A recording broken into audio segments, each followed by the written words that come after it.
So we're talking with Paul, the truck driver that had his truck stopped down in Canberra a while ago. How did you come to travelling in the convoy? I was pretty excited to get involved and contribute. I heard a lot of people as far as far north Queensland were coming down, and there's lots of donations to be taken.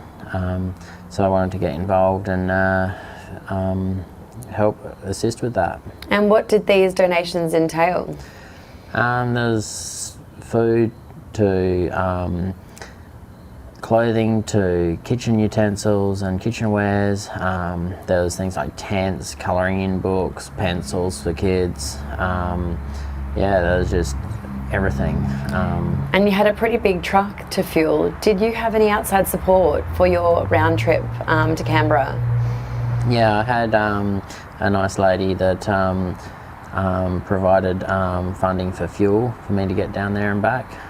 So that was really awesome because I wouldn't have been able to do it without support like that. And what was the public's reaction to your truck on the trip down? It was pretty full on. Everyone's pretty excited to see my truck as well as the whole convoy.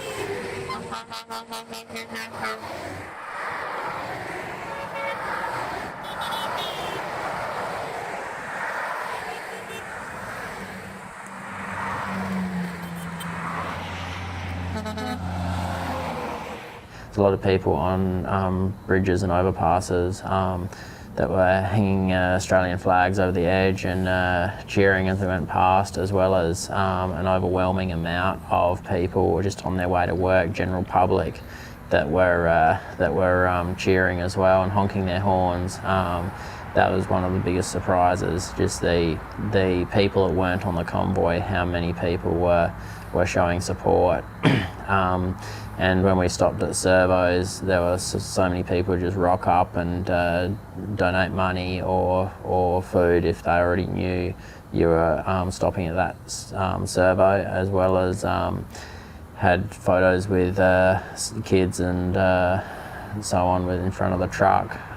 There's a lovely lady and in a wheelchair, as well as I think her carer was there, and really stoked to get a photo with the truck and the convoy. And I heard you were up pretty late the first night of your journey. Why was that? Another fellow with a truck and a van behind it ended up with going over a bit of debris on the road, and pulled a bit of his wiring out from back of his truck and under his A-frame of his van, so we had to completely rewire that. So that was quite a big endeavour on the side of the road, effectively. And what did you do once you and the rest of the group got to Canberra? After we unloaded all the donations at the camp, then we set up our own camp, as well as after that went back and spent the entire day helping at the kitchen, just sort all the donations we dropped off, putting them in shelves, crates and so on, just going through everything, and then helping people where I could. So the kitchen ran out of bread. That was one thing that that particular day not much had come in, so ended up going to the supermarket via hitchhiking, due to the fact there was just so many cars coming trying to get into the camp. I didn't want to bother taking my vehicle out, so ended up catching a ride with this nice gentleman originally from Hungary, and went to the supermarket and filled up a shopping trolley of I think about 25 loaves of bread, and I got to the checkout, and this lady said, are you at the with the convoy? And I said yeah, and she just paid for the bread, and I was just like, as I said, it's just overwhelming amount of support. Then I went back to camp with this Hungarian gentleman, and we took the bread to the kitchen for the sausage sizzle.